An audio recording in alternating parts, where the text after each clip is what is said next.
Sometimes the very best movie scenes were bloopers that were too funny to cut, like in The Sound of Music, during one of Julie Andrews' big opening numbers in the movie, I Have Confidence. Near the end of the song, you can see she drops on the cobbled floor, but manages to keep going on with the scene. This was unscripted, and with how well it worked out and the humor it added, plus how much it added to Andrews' character, director Robert Wise stopped it from ending up on the cutting room floor.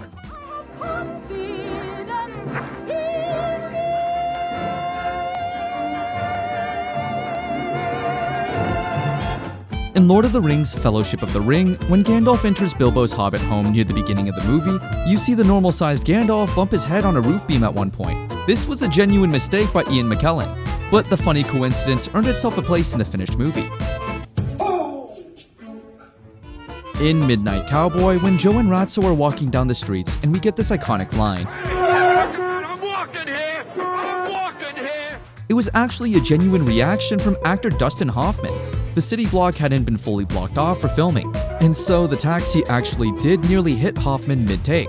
The scene got such a funny reaction that it was left in the final cut, and the rest is history. In Star Wars Episode 4 A New Hope, there's a moment when stormtroopers are on the move and eagle-eyed fans over the years have noticed one particular stormtrooper bumping their head on the top of the doorframe. This is a funny mistake that George Lucas decided to keep in the movie, and in fact, over the years as the movie has been re-released in new editions, the emphasis on the noise of this bump has been louder. In The Dark Knight, during the scene where Jim Gordon is given the commissioner's job, he gets a round of applause from everyone around him, even Heath Ledger's Joker. You will notice that Joker continues to clap with a very vague expression. This was Ledger just carrying it on. In a darkly funny way, director Christopher Nolan loved how this looked and decided to keep it in the final edit. In Guardians of the Galaxy, Star-Lord and the rest of the ragtag team deliver the orb to the Collector on Nowhere, and as Star-Lord is handing it over, he drops it initially. This was an accident on actor Chris Pratt's part, but he just carried on with the scene. Director James Gunn found the fumble so funny and so in character that he couldn't help but keep it in. In Scrooged, during the scene where Bill Murray's character Frank has a meltdown in the restaurant, he then leaves and we see him slip on water that he had just thrown. This happened to be a funny accident, and Murray just carried on in character. With it being a visually funny moment, director Richard Donner couldn't help but make sure it stayed in the film. In Django Unchained, we'll all remember the dramatic scene when Leonardo DiCaprio's Calvin Candy finally discovers Django and Schultz's plot to free Brumilda, with Candy cutting his hand at one point as he slams his hand down on the table. What you may not know is that in a somewhat funny turn of events, the character cutting his hand was real, with DiCaprio accidentally doing so during a take. But DiCaprio being DiCaprio, he just kept rolling, turning the blooper into movie gold. Thank you ever so much. In Freaky Friday, when Jamie Lee Curtis's character comes home to find her son can't see from clothes being squeezed onto his head, the son then runs into the door. It turns out the young actor actually thought the door was open, and so the minor bump was accidental. But with how funny it made the scene, it was kept in the final cut. In The 40-Year-Old Virgin, the iconic waxing scene sees Steve Carell's character getting waxed, with Seth Rogen, Paul Rudd, and Romany Malco's characters watching on with hilarious results. Carell was waxed for real, and with some of those crazy moments from Carell's dialogue to the reactions from the co-stars, everything was kept in due to the hilarity. Even Malco's character having to walk out was Malco's genuine reaction, which helped to make the scene even funnier and helped keep everything in the scene from being cut.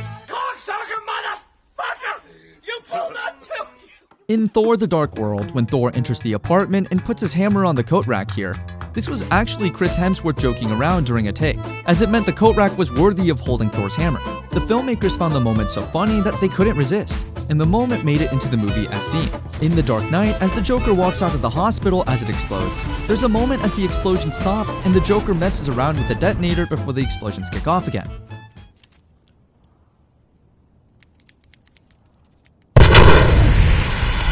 The explosions were meant to be continuous but suddenly stopped, leaving Heath Ledger to improvise his reaction.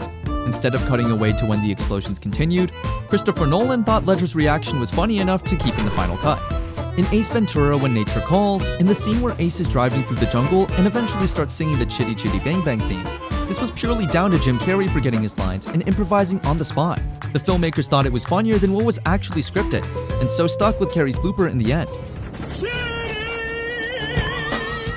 In Mrs. Doubtfire, when Robin Williams' character has to plant his face into a cake so that his cover isn't blown, what wasn't expected was that the icing on his face would start to drip. This prompted Williams' improvisation skills to come in handy, as he worked the dripping into his dialogue, which director Chris Columbus found hysterical, prompting him to keep this in the scene as opposed to throwing it into the blooper reel. One drop or two. Would you like another one? Oh, there you go. In The Avengers, during the scene between Tony Stark, Bruce Banner, and Steve Rogers in the lab, you can see Stark offering Banner blueberries randomly, with Banner looking thrown off guard. This is because Robert Downey Jr. had placed snacks randomly around the set and would eat randomly in a scene, so offering some to Mark Ruffalo was improvised, hence his reaction. Joss Whedon and the crew thought this was a funny quirk that added to Stark's character, and so, in the movie it stayed. In Harry Potter and the Half-Blood Prince, when Ron has been drugged by the love potion and is taken to Professor Slughorn's chambers, we see a dazed Ron fall off the back of a couch. This was actually a genuine mistake from actor Rupert Grint. Director David Yates found the goof so funny that he kept it in the finished product. In Knocked Up, when Katherine Heigl and Leslie Mann's characters try to get into a nightclub, and when denied, Mann's character starts hurling abuse at the doorman. As with most of Judd Apatow's movies, there was some improvisation due here, and Mann did a variety of takes, with one showing her running out of ideas of what to say, and just saying doorman over and over aggressively. You're a doorman, okay? You're a doorman, doorman, doorman, doorman, doorman! This was Mann running out of ideas. Although the actress thought this would not make it into the final movie, her husband and director, Apatow, actually opted for this take over any other due to how funny it turned out. In The Birdcage, during the famous shrimp scene where everything's in chaos, there's a moment where Robin Williams' character slips over, and then the actor carries on with everyone trying to hold back their laughter. This, as you could probably tell, is a slip-up from Williams, and the filmmakers found the moment so funny that of course it made it into the final edit of the movie. Damn it! Fuck the shrimp! In The Usual Suspects, during the famous lineup scene, we can see that all characters are holding back laughter, with Benicio del Toro being the one found to be giggling the most. This wasn't a scripted moment for the cast. It turns out someone had let one rip, and the men in the scene found it hysterical. Although it made the scene a bit less serious, director Bryan Singer found it as funny as the cast, and thought it gave the scene an extra something. And the rest is history. How many keys, you cocksucker?